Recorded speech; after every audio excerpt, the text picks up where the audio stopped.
नमस्कार बंधु। सुमिति अय्यर की कलम से चैनल को सुनने वाले सभी लोगों को मेरा प्यार भरा नमस्कार। नमिता से चांद सुंदर का स्नेहिल अभिवादन। आज सुनाने जा रहे हैं हम सुमति जी की कहानी अंधेरे के खिलाफ। अंधेरे के खिलाफ कहानी भी उनके कहानी संग्रह असमाप्त कथा में संकलित कहानी है और ये 1980 में उन्होंने लिखी थी कहानी अंधेरे के खिलाफ। अंधेरे के खिलाफ एक निम्न मध्यम वर्गीय परिवार में की जो विसंगतियां हैं, इसके साथ साथ हमारे भीतर चलती हुई मनोवैज्ञानिक उथल पुथल और उसके चलते हमारा आचरण जो कभी समझ में आता है कभी नहीं समझ में आता है, वो जो गुत्थियां हैं हमारे भीतर की, उन्हें भी उकेरती चलती है ये कहानी। हाँ, और इन सब उबड़ खाबड़ रास्तों से गुजरती हुई अंत में, जैसा कि शीर्षक कहता है, कि अंधेरे के खिलाफ रोशनी की ओर कदम उठाने का साहस और संदेश भी दे जाती है ये कहानी। तो चलिए सुनते हैं कहानी अंधेरे के खिलाफ।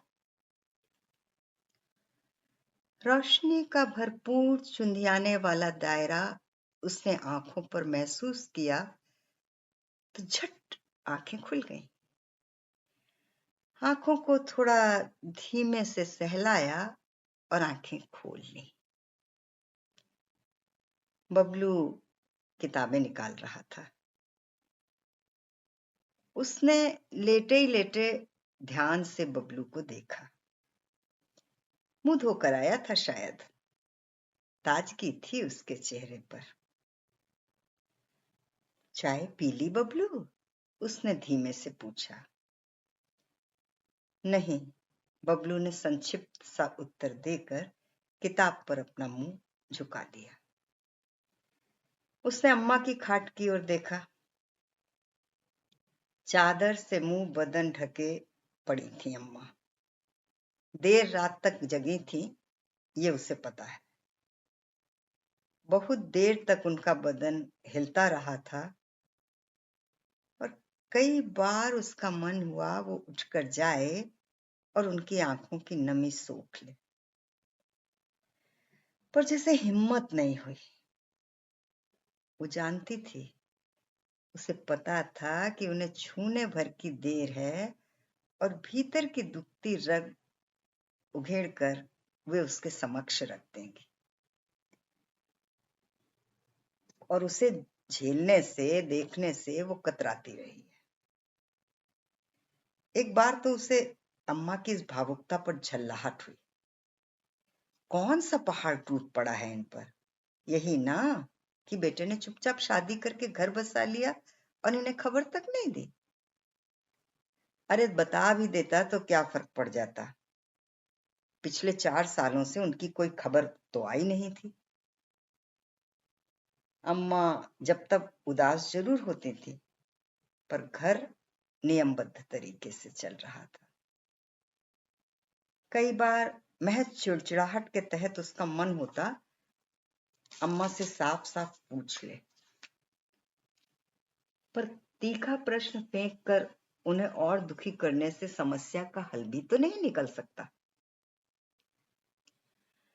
कल सहसा नंदूदा के दोस्त ने दिल्ली से खबर लाकर दी तो बस तब से रो रो कर बेहाल हो रही हैं। मन तो हुआ था कि पूछ ले कि क्या तुम समझती हो कि तुम्हारा लाडला तुम्हें खबर करके पूरे आदर और गर्व के साथ अपने इस मध्यम वर्गीय परिवार का परिचय अपने आईएएस ससुर से करता, और फिर वे ही कौन तुम्हें मेवे मिठाइयों और कपड़ों लत्तों से लाद देते। पर उसने पूछा नहीं उसने। वही क्यों, बाबूजी भी उतने ही असंपृक्त रहे। वे पिछले 4 सालों से ऐसे ही रह रहे हैं। उसने एक बार बबलू की ओर देखा। कितना उतर आया है चेहरा उसका। कितनी मेहनत करता रहता है बेचारा। पिछले 2 दिनों से इसी वक्त उठता रहा है, पर मजाल है एक बार भी चाय की फरमाइश तक की हो। अम्मा तभी तो इतनी छूट ले लेती हैं। उसे बबलू पर तरस आया। वो झटके से उठी और चौके में चली आई। स्टोव में अलग सुबह तेल भरना भी चिढ़ाऊ काम लगता है, पर वो जरूर करेगी, कम से कम बबलू की खातिर। शायद नंदू और उसके बीच की वो दूरी ही थी जिसने बबलू के इतने निकट ला दिया है उसे। उसकी सारी आहत संवेदना बबलू के प्रति आत्मीयता में अपना आश्रय खोजने लगी, और शायद इसी बिंदु ने उसे एक और बबलू के निकट लाकर रख दिया था और दूसरी ओर नंदूदा के खिलाफ अचेतन में छिपे आक्रोश को एक जोरदार बहाना मिल गया था। इस सारे प्रक्षेपण से वो खुश थी। चाय को उसने गिलास में छान लिया और बबलू के पास मेज पर रख दिया। ओह, थैंक यू दीदी। उसकी आंखों में सचमुच कृतज्ञता भर उठी। उसने उसका सिर धीमे से सहला दिया और लौटकर खाट पर पसर गई। बबलू इस साल इंटर कर ले और उसे किसी तरह इंजीनियरिंग में दाखिला मिल जाए, बस सारे दुखों का अंत हो जाएगा। अक्सर ऐसे लगता है कि बबलू के भविष्य के बारे में कितनी कल्पनाएं उसने सहेजी हैं।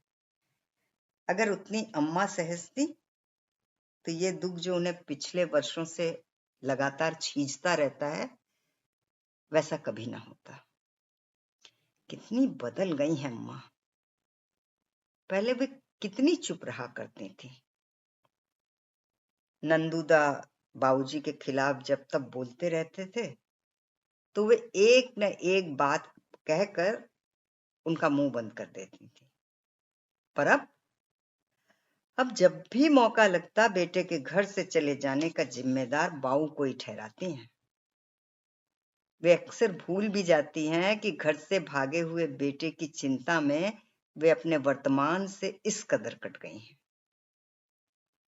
वो जानती है वो कि बबलू अपने प्रति इस उदासीनता को समझता है, और इस एहसास की तकलीफ को उसने खुद कई बार उसकी आंखों में पढ़ा है, पर सब कुछ देख सुनकर भी सिवाय चुप्पी लगाने के वो कुछ नहीं कर सकी है। उसे खूब याद है वे दिन जब वे तीनों, यानी कि नंदूदा, बबलू और वो खुद, गुलाबी सर्दी की रातों में अक्सर चौके में अंगीठी के चारों ओर बैठकर गर्मा गर्म फुलके खाते थे। तो नंदूदा बीच बीच में कॉलेज की ढेरों किस्से सुनाकर सबको हंसाते थे। अम्मा से कहते, देखो अम्मा, बस मैं कमाने लगूं तो ये अंगीठी में बुरादा उरादा भरने का झंझट खत्म कर गैस का चूल्हा ला दूंगा, और तुम खड़े खड़े खाना पकाना, और थक जाओ तो मूड़ा रखवा देंगे हम। उनकी कल्पना खिंचती चली जाती। अम्मा मुस्कुराकर कहती, चल ये सारे नखरे तो अपने तक ही रख तू, मुझे तो इसी में आराम है।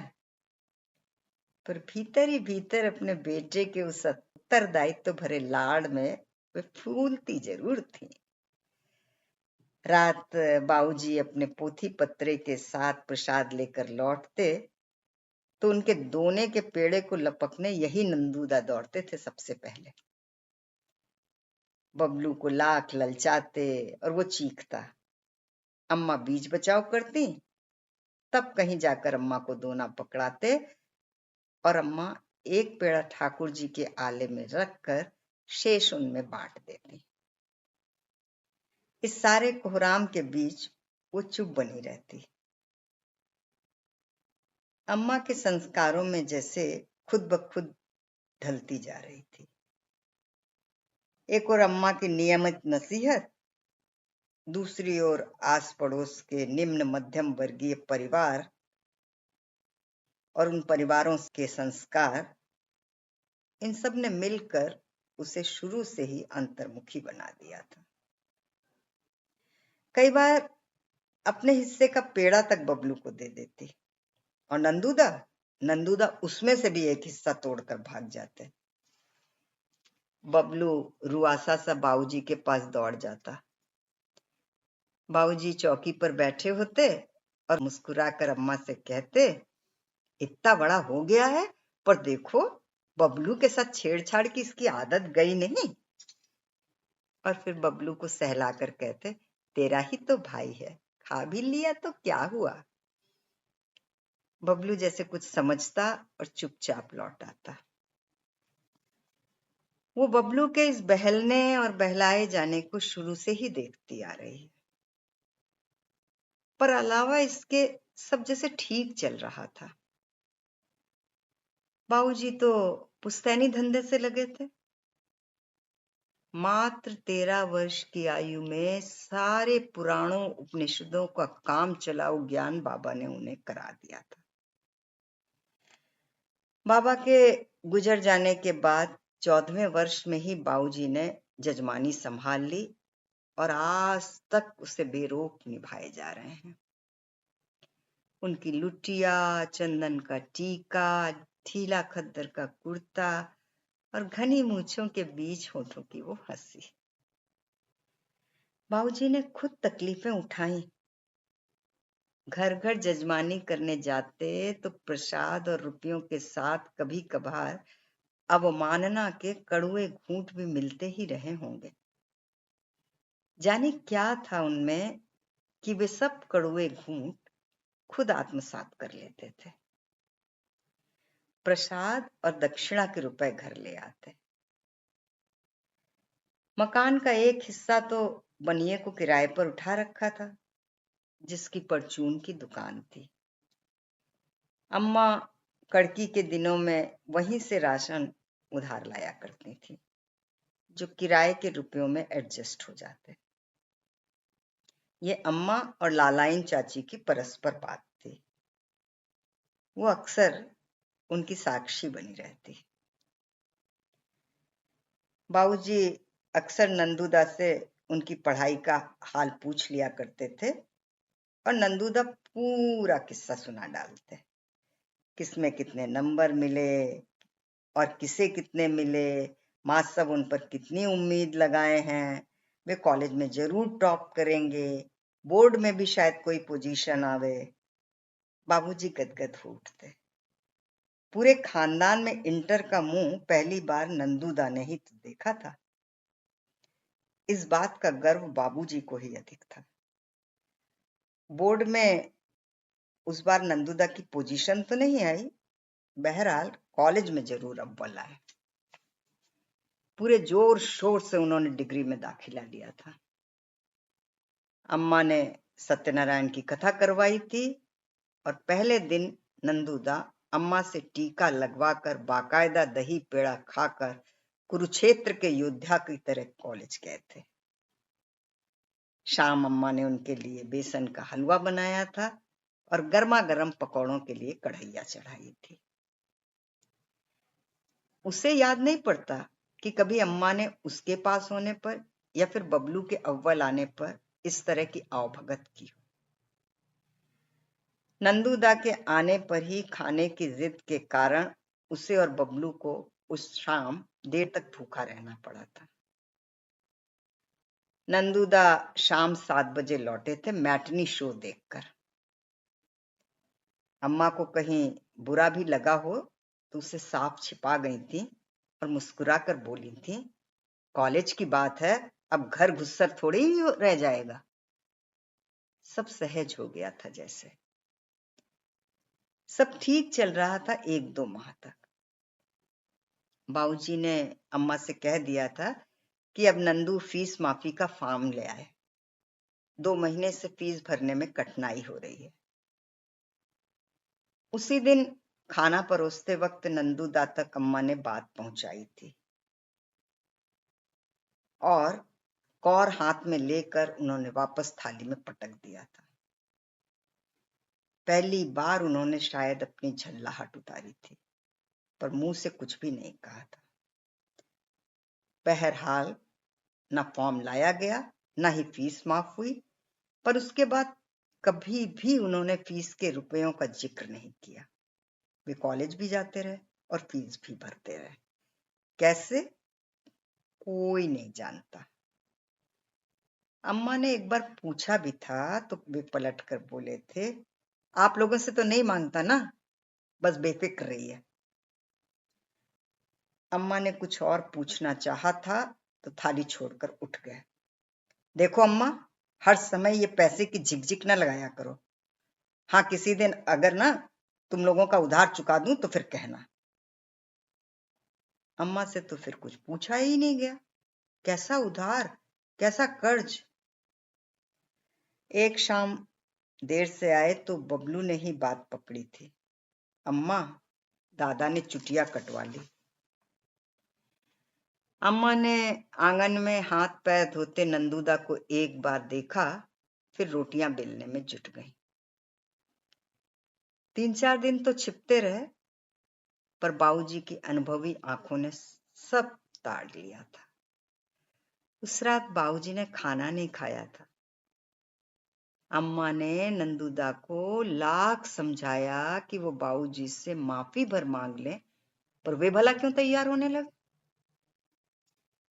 अगले दिन से बाबूजी ने चप्पल पहननी छोड़ दी। उसने जो पाप किया है उसका प्रायश्चित मैं करूंगा। उनके पैरों में छाले पड़ गए, पर नंदूदा तो जैसे पत्थर के हो गए थे। किसी ने मना किया है? खुद ही मरने का शौक है तो मरे, अपने कर्म की सजा मैं भुगत लूंगा। बाबूजी ने सुन लिया था। शायद नंदूदा ने उन्हें भी सुनाने के लिए ही कहा हो। बाबूजी ने अगले दिन सुबह चुपके से दरवाजे पर चौक पीस से लिखे पंडित मुरलीधर अवस्थी को पोंछ दिया था। उसे याद आया नंदूदा अब नंद किशोर ही लिखने लगे थे। अवस्थी से उन्हें जातिवाद की बू आने लगी थी। विद्रोह का एक नया तरीका वो रोज इजाद कर डालते। अपने ही वजूद के खिलाफ निरंतर लड़ते जा रहे थे। नंदूदा और बाबूजी के बीच तनाव बढ़ता ही जा रहा था। कहाँ सुबह साथ खाकर निकलते, अब सुबह तो सुबह, शाम भी नंदूदा अपनी मर्जी से आते और खाते। उन दोनों के बीच सारे संवाद जैसे खत्म हो गए थे। दोनों कभी कभार साथ बैठ भी जाते तो खाकर उठते तक कोई एक शब्द भी नहीं बोलता। सिर्फ जीमने और करछुल की आवाज को छोड़कर जैसे चौका मातम ओढ़ लेता। कभी बाबूजी को थाली के सामने देखकर बाहर से ही खिसक लेते। बाबूजी कुछ देर तक थाल को घूरते, फिर जल लेकर जल्दी जल्दी ग्रास लेने लगते। पता नहीं बाबूजी की साइकोलॉजी को समझने की कोशिश की भी थी या नहीं। यही नंदूदा थे। अगर पहले की तरह होते तो बाबूजी की तकलीफों को देखकर कह देते कि बाबूजी अब मैं कमाने लायक हो गया हूं और अब आप आराम कीजिए, तो बाबूजी गदगद हो जाते। पर उन्होंने तो उनके पुश्तैनी काम को लेकर कॉम्प्लेक्स पाल लिया था। उसी के तहत वे एक रोज बिगड़ते हुए अम्मा से बोले थे, देखो अम्मा, अगर ये सोचें कि मैं भी इनकी तरह पोथी पत्रा उठाकर जजमानी करूं तो ये मुझसे नहीं होगा। उन्हें साफ समझा देता हूं, तुम लोग यही चाहती हो ना कि मैं इसी कस्बे में ताउम्र चप्पल घिसता रहूं और 2 जून की रोटी के लिए भी दिन रात एक करना पड़े। अम्मा उन्हें ताकती भर रह गई। कोई उनसे कुछ भी नहीं कहता था, पर वो न जाने क्या क्या सोचकर मन की सारी भड़ास उगलते चले जाते। हालांकि वे अच्छी तरह जानते थे कि बाबूजी उनसे अपना धंधा करवाने से रहे। बाबूजी को नंदूदा की बातों ने तिलमिला दिया था। कब चाहा था उन्होंने कि उनका बेटा उन सारी तकलीफों और फ्रस्ट्रेशन को भोगे जो स्वयं उन्होंने अपनी उम्र में भोगे? बाबूजी ने खुद लाख तकलीफें झेली हैं, लेकिन वो चाहते हमेशा रहे हैं कि उनके बच्चों को उनकी इच्छा अनुसार जिंदगी मिले। जिस कच्ची उम्र में उन्हें अपने भविष्य का चयन करना था, तो उनके आगे कोई विकल्प ही नहीं रह गया था। वो अक्सर सोचती है कि एक कमीज और 2 धोतियों में गुजारा करने वाले बाबूजी को क्या कभी कोई इच्छा ही नहीं होती? बाबूजी भी शायद जिद्दी ही थे। उसी तरह नियमित रूप में अंगोछे को झटक कर कंधे पर डालते और पोथी पत्रों से लैस पुराने झोले को लेकर चल देते। सरसों के तेल से चुपड़े चिकने बाल तेज धूप से चमकते और नंदूदा चाय पीते एक बार घूर कर अम्मा को देखते और चाय को गटक कर ग्लास झन्न से जमीन पर रखते। कंट्री ब्रूट, न खुद सुधरेंगे न ही बताने पर ही सुधरेंगे। अम्मा चुपचाप रसोई में व्यस्त रहती, गोया की सारी स्थितियों की जिम्मेदार वो स्वयं हो। नंदूदा और बाबूजी का आमना सामना चूंकि कम होता था, इसलिए दोनों अपनी खींच अम्मा पर ही उतारा करते। नंदूदा इधर घर में रुचि कम ही लेते। सुबह खाकर जो निकलते, देर शाम तक लौटते। कभी रिहर्सल मैटिनी का बहाना कर रात को आते। उनके पास अब घर भर के लिए औपचारिक बातचीत के टुकड़ों के अलावा कुछ नहीं बचा था। कभी बबलू से एक आध सवाल पूछ लेते या उससे, ना तो वे उसे पहले की तरह छेड़ते और ना ही अम्मा से लड़ियाते। अम्मा कंदील जलाए लेटी रहती, संझावाती के दिए में तेल ज्यादा डालती ताकि नंदू के आने तक वो जलता रहे। सांकल खटकते ही वे चुपचाप खोल आते। नंदूदा चौके में चुपचाप खा रहे होते और अम्मा चौके के बाहर बैठकर चौकस नजरों से बाबूजी के कमरे को देखती रहती। वो चुपचाप माँ बेटे के इस परस्पर समझौते को कोहनी से आंखें बंद किए पड़े देखते। अम्मा के खाट पर लेटने पर उसका मन होता कि पूछ ले, तुम्हें पता है अम्मा 1 बजने को है, नाइट शो छूट गया है। पर अम्मा को ताने देने से होता भी क्या? उनकी बेचारगी पर उससे कई बार तरस भी आया। शायद नंदूदा को भी एक दिन आया होगा, तभी ना वे बोले थे, अम्मा तुम पर तो कभी कभी तरस आता है, देखो ना कितना डरती हो उनसे। तुम भी कोई पालक पुदीना हो गई हो क्या? हर समय रसोई में खटो और सांस भी लो तो उनसे पूछ कर। बाबूजी की पीढ़ी के इसी सामंतवाद से तो नफरत होती है, औरत कोई वस्तु हो गई है जैसे। फिर अम्मा को देखकर उन्हें लगता शायद उनकी समझ के परे बातें करने लगे हैं वे, और वो सहसा चुप रह गए। अम्मा बात जितना चाहे समझी हो, पर नंदूदा के ये 2 शब्द उन्हें प्रसन्न कर गए। मुझे तो कोई शिकायत नहीं है रे छुन्नू। अम्मा अक्सर लाड़ में उन्हें छुन्नू कहते। हाँ हाँ, होगी भी कैसे, चौखट के बाहर की दुनिया देखी ही कब है तुमने? बस बस, तुम तो रह ली सो रह ली, अब निन्नी और बबलू को भी वही बनाना चाहती हो। वे सहसा भड़क गए थे और अम्मा ने उनसे छिपाकर आंचल का छोर आंखों में छुआ लिया था। उसने चाहा था वो नंदूदा को झकझोर कर पूछ ले, मेरी इतनी चिंता रहती है तुम्हें? तुम्हें पता है मेरी पढ़ाई बाबूजी ने ये कहकर बंद करवा दी कि इसके भी पर निकल आएंगे। लड़की जात है, ऊंच नीच हो गई तो कहां मुंह दिखाऊंगा। नंदू के लक्षण तो देख ही रही हो ना, ये लड़की। और उस दिन से सुबह उठकर पढ़ने के बजाय अंगीठी में बुरादा भरना शुरू कर दिया था उसने। दोपहर वो स्कूल जाने के बजाय पिछवाड़े नीम के नीचे अकेली बैठी रहती। अपनी हम उम्रों की तरह फुदकना छोड़कर किसी सयानी की तरह शादी का इंतजार करना शुरू कर दिया था। ये सब क्यों हुआ? क्यों हुआ ये सब? उसे लगा नंदूदा को कटघरे में खड़ा कर वो सवाल पर सवाल दागती जाए। यही क्यों? इम्तिहान के दिनों में नंदूदा के लिए रात अम्मा एक प्याला चाय बनाती। बबलू भी इन दिनों अपनी किताब लिए रहता। अम्मा को तो शायद एहसास तक नहीं होता। नंदूदा ने कभी एक बार भी बबलू से चाय के लिए पूछा है? एक बार तो खुद उसी ने उसी भगोने में पानी उबालकर वही पानी वाली चाय बबलू को पिलाई। नंदूदा तो जैसे हमें सह रहे थे और मानो जतला रहे थे कि वे ऐसा करके कोई बड़ा भारी एहसान कर रहे हैं। अम्मा अपने बिगड़ैल बेटे के सुधरने की आशा में उसे जहां एक और सुविधाओं से लाद रही थी, अनजाने में ही अपने दूसरे बेटे के प्रति सौतेलापन जताने लगी थी। पर बबलू के मुंह से इस बात के लिए उसने शिकायत का एक भी लफ्ज कभी नहीं सुना था। पहले तो नंदूदा कभी कभार सब्जी ले आया करते थे।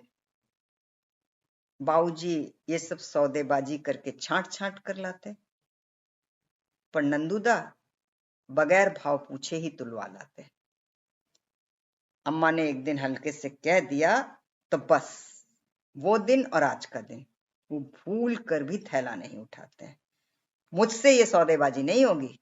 अच्छा लगता है कि पैसे 10 पैसे के पीछे कंजर लोगों से झिकझिक करें, और फिर अब वे लोग कौन हमारी परवाह करेंगे?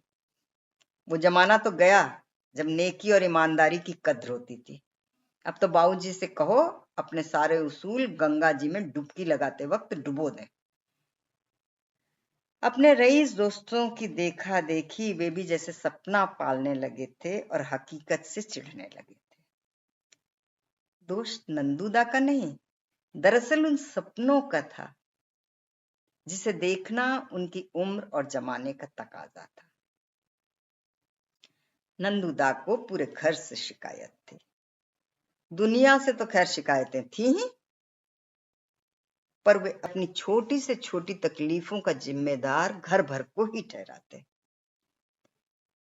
अपने निम्न मध्यम वर्गीय परिवेश से उन्हें शिकायत थी, और यही वजह थी कि उस परिवेश में उन्हें पालने वाले के प्रति मन में तीखा आक्रोश था। वो शायद ये सोचते थे कि बाबूजी किसी ढंग की नौकरी पर होते तो उन्हें अपने पिता के काम की वजह से अवमानना नहीं सहनी पड़ती। उनके सपने पूरे न होने की शिकायत उन्हें हरदम रहती। पर सपने भी तो कितने महंगे देखने लगे थे, उसका एहसास उन्हें कभी नहीं हुआ। उनके ढीठ स्वभाव से हम परिचित हो गए थे। हमने महसूस किया था कि वे सहसा बहुत बड़े हो गए हैं और हम दोनों उनसे छिटक कर दूर कर दिए गए हैं। उनके आते ही हम दोनों जैसे बौने हो जाते। वक्त बेवक्त दिए जाने वाले तानों के प्रति हम चिकने खड़े हो गए। बबलू उनसे बात कम ही करता। कुछ पूछते तो संक्षिप्त सा जवाब देकर खिसक जाता। खुद वो अम्मा के पीछे छिपी रहती। नंदूदा की सारी लड़ाई, सारा विद्रोह बाबूजी से नहीं, अपने वजूद के खिलाफ था। सपनों तक न पहुंच पाने का दर्द जब तक उभर कर आता। लिहाजा वे हमेशा एक बिंदु की प्रतीक्षा करते जहां से घर वालों के खिलाफ बोलने का अवसर हाथ लगे। उन्होंने बीए कर लिया था, पर इस बार अव्वल नहीं आए, दूसरी श्रेणी के मामूली नंबर। पहले पास होते थे तो अम्मा बाबूजी के पैर छू लेते थे, पर इस बार खबर देकर घर से बाहर निकल गए। अम्मा ने कथा करवाई, लेकिन वे अनुपस्थित रहे। शाम लौटने पर न पंजीरी ली न पंचामृत, बस पेड़े का एक टुकड़ा उठाकर सोने चले गए, पूछा तक नहीं। अम्मा और बाबूजी ने शायद समझा हो कि अब नौकरी पर जम जाएंगे और उनका स्वभाव स्वतः ही बदल जाएगा। वे अपना उत्तरदायित्व तो समझने लगेंगे। पर नहीं, उन्हें तो जैसे बेकारी से कोई शिकायत ही नहीं थी। सुबह उठकर चाय पीते, 10 बजे खाकर जो निकलते, रात लौटते, खा पी कर सो जाते। नौकरी के लिए कोई खास प्रयास कर रहे थे ऐसा तो कतई नहीं लगा। उस दिन सुबह 11 का वक्त रहा होगा। अम्मा आंगन में बैठी दाल बीन रही थी और वो गेहूं साफ कर रही थी। बाबूजी उस दिन जल्दी आए थे, अपने कमरे में आराम कर रहे थे। नंदूदा धड़धड़ाते हुए आंगन तक आए, अम्मा से बोले, अम्मा 4 प्याले चाय बना देना, मेरे कुछ खास दोस्त आए हैं। वक्त बेवक्त चाय की आदत घर पर किसी को नहीं थी, पर अम्मा ने चाय बनाई, खुद वो ऊपर दे आई थी। उन लोगों के जाने के बाद नंदूदास सीधा आंगन में आकर खाट पर बैठ गए और भरपूर गुस्से में अम्मा से बोले, घर में इतनी कंगाली है क्या कि ढंग के कप प्लेट भी नहीं खरीदे जा सकते? इन चिटके हुए प्यालों में चाय दे गई थी, कुछ तो ख्याल किया होता। अम्मा ने कातर होकर उनकी ओर देखा था, जैसे अपने किए पर वे माफी मांग रही हूं। बाबूजी कमरे से बाहर निकल आए थे। उन्हें देखकर नंदूदा का चेहरा अजीब हो आया था। वे खटाखट दुछत्ती की सीढ़ियां चढ़ गए। बाबूजी उसी दिशा की ओर देखते रहे, फिर अम्मा की ओर देखकर बोले थे, क्यों बबलू की अम्मा, तुम्हारे बेटे ने कभी ये ख्याल किया है कि ये हड्डियां बूढ़ी हो गई हैं और एक जवान बहन घर पर है? उनका एक एक शब्द नपाप तुला था। 2-3 साल में वे पहली बार बेटे के खिलाफ बोले थे। अम्मा ने चौंक कर सीढ़ियों की ओर देखा था। नंदूदा ने एक बार भी नहीं झांका था, पर वे वाक्य उन तक जरूर पहुंच गए होंगे, इस बात से वे पूरी तरह वाकिफ थी। बाबूजी बाहर चले गए, पर उस वाक्य ने उसे और अम्मा को झकझोर कर रखा था। नंदूदा ऊपर गुस्से में कुछ उठापटक कर रहे थे और अम्मा मुंह छिपाए सिसकती रही थी। इस पूरे माहौल में बबलू बगैर खाए ही चला गया था। उसने अम्मा को बाद में बताया भी तो वे खींच कर बोली थी, तो क्या चिरौरियां करती खिलाती फिरूं क्या? अपने आप खा लेता तो क्या बिगड़ जाता? उसने अम्मा की ओर घूर कर देखा था और उसी वक्त उठकर नीम के नीचे आकर बैठ गई थी। उस शाम अम्मा खुद सब्जी लेने बाजार गई थी। लौटी तो उनकी कंडी में सब्जियों के नीचे अखबार में लिपटे मग भी शामिल थे। उसने देखकर भी कुछ नहीं पूछा था। अम्मा नंदूदा की छोटी से छोटी बात का इतना ख्याल रखती थी, उनकी फरमाइशों को पूरा करने में जमीन आसमान एक कर देती थी। पर बबलू के लिए उस दिन नंदूदा कहीं नहीं गए। रात में खाना लगाकर अम्मा ऊपर पहुंचा आई थी। नंदूदा ने धीमे स्वर में पता नहीं क्या प्रतिरोध किया। अम्मा सिसक कर कुछ कहे जा रही थी। बहरहाल लौटी, थाली साफ थी। अगली सुबह नंदूदा एक एयर बैग सहित बाहर निकले थे। जरा बाहर जा रहा हूं, कल सुबह तक लौट आऊंगा। अम्मा के प्रश्न की प्रतीक्षा तक नहीं की और बाहर निकल गए। अगले दिन सुबह अम्मा इंतजार करती रही। दोपहर हुई, शाम, रात और अगला दिन, फिर सप्ताह गुजरने लगा। अम्मा से रहा नहीं गया। इतने दिनों भीतर ही भीतर अकेले में रोती रही थी। बाबूजी कुछ देर तो शांत रहे थे, फिर उन्होंने कहा था, बच्चा तो है नहीं, अपने आप लौट आएगा। पर उनकी आंखों में न जाने क्या था, जिसे देखकर लगा रात में वे सो नहीं पाएंगे। अम्मा ने बबलू को भेजकर पड़ोस के अशोकी दा से पूछवाया था। पता लगा वे दिल्ली गए हैं नौकरी के सिलसिले में। आगे कुछ भी उससे नहीं मालूम। महीने गुजरते गए, पर ना तो नंदूदा की कोई खबर ही आई, ना पता ही चला। रोज डाकिये के इंतजार में अम्मा चौखटे के बाहर झांक आती, अनगिनत मनौतियां मनाती रही और आए दिन व्रत उपवास करती। 7 बजे खाने का नियम तो छूट ही गया था। वक्त जैसे हम सबको जीने लग गया था। अम्मा धीरे धीरे मुखर होने लगी थी। उन्हें अक्सर लगता था कि सारी स्थितियों के जिम्मेदार बाबूजी स्वयं हैं। उन्हें जाने क्यों लगने लगा था कि बेटे की चिंता में घुलने वाली अकेली वे ही हैं, बाकी बेफिक्र हैं। वे बात बात पर बाबूजी को सुनाकर कहती, अरे मुंह से बोलते वक्त सोच तो लिया होता, कंधे के ऊपर लड़का बढ़ जाए तो भला उसे ऐसी छीलने वाली बातें कही जाती हैं। कोई क्या जाने, मेरी कोख ने पाला है उसे 9 महीने।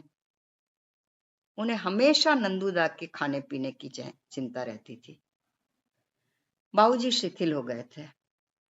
अम्मा खुले आम अपने दुख का इजहार करने लगी थी। वे अपराध बोध के कारण भीतर घुल रहे थे।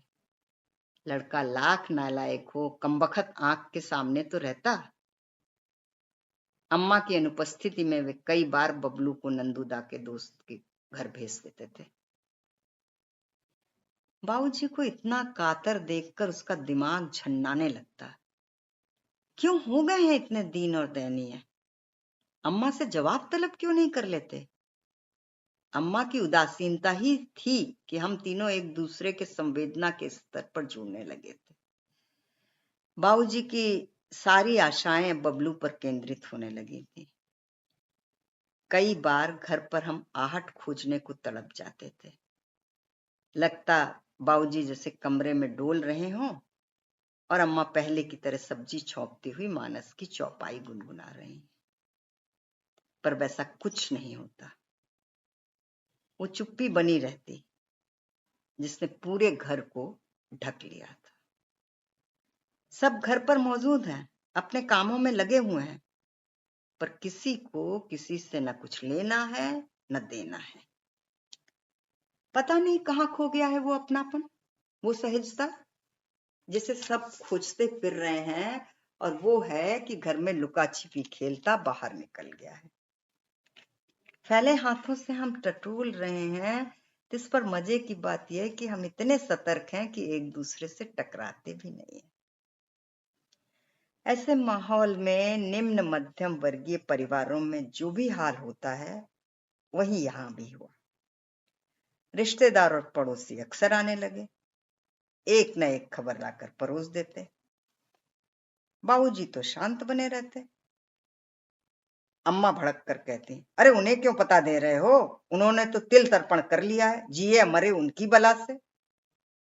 और आंचल में मुंह ढांपकर सिसकने लगती।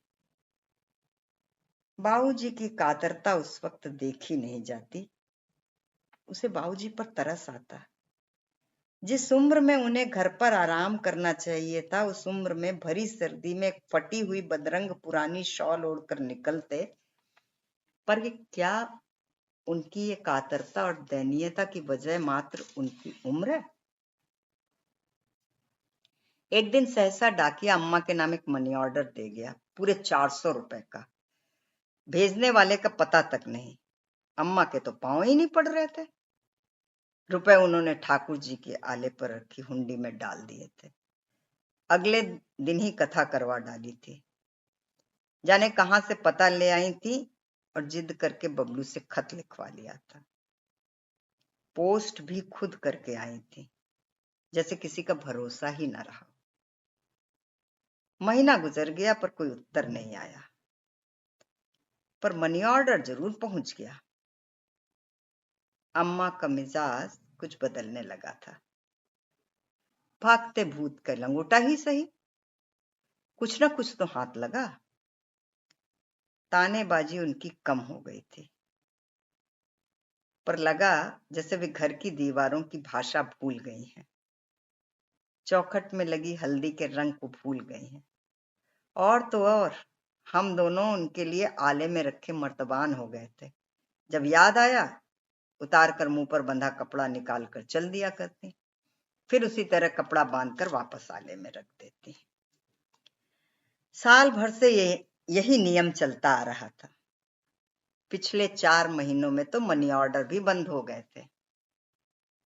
परसों अचानक ही अशोकीदा ने आकर नंदूदा के विवाह की सूचना दी। लड़की किसी आईएएस की बेटी है। उन्हें तो ससुर ने अच्छी जगह लगवा भी दिया है। कनौजिया ब्राह्मणों को यूं मुफ्ती दामाद कहाँ मिलते हैं। अम्मा को काटो तो खून नहीं। उन्होंने भी अक्सर आने वाले मनी ऑर्डर के कारण भीतर ही भीतर भ्रम पाल लिया था कि उनका बेटा अब रास्ते पर आ रहा है। किसी दिन उन्हें असबाब समेत यहां से ले जाएगा। पर नंदूदा को तो शायद उधार चुकाने की जल्दी थी। साल भर रुपए भेजकर जैसे चुकाते रहे थे। कल से अम्मा फिर पहले की तरह हो गई थी। वही रोना धोना, वही ताने। बबलू की परीक्षा थी। वो बेचारा उनके रोने चीखने से बचकर पिछवाड़े में जाकर बैठ गया था। बाबूजी को सारा दोष देती रही। उसे याद नहीं पड़ता एक बार भी नंदूदा को दोष दिया हो। कल से बार बार सुना रही हैं कि उन्हें दिल्ली जाना है। एक बार छुन्नू उन्हें देख भर ले, फिर सब ठीक हो जाएगा। खाट की चरमराहट से वो चौंक गई।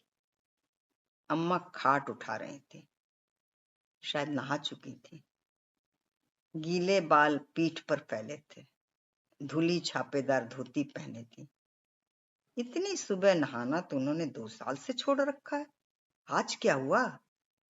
वो झट उठ खड़ी हुई। अम्मा का चेहरा कसा हुआ था। कुल्ला कर वो जल्दी से स्टोव तेज करने लगी। चाय की प्याली लिए वो बाहर आई तो अम्मा टीका लगा रही थी।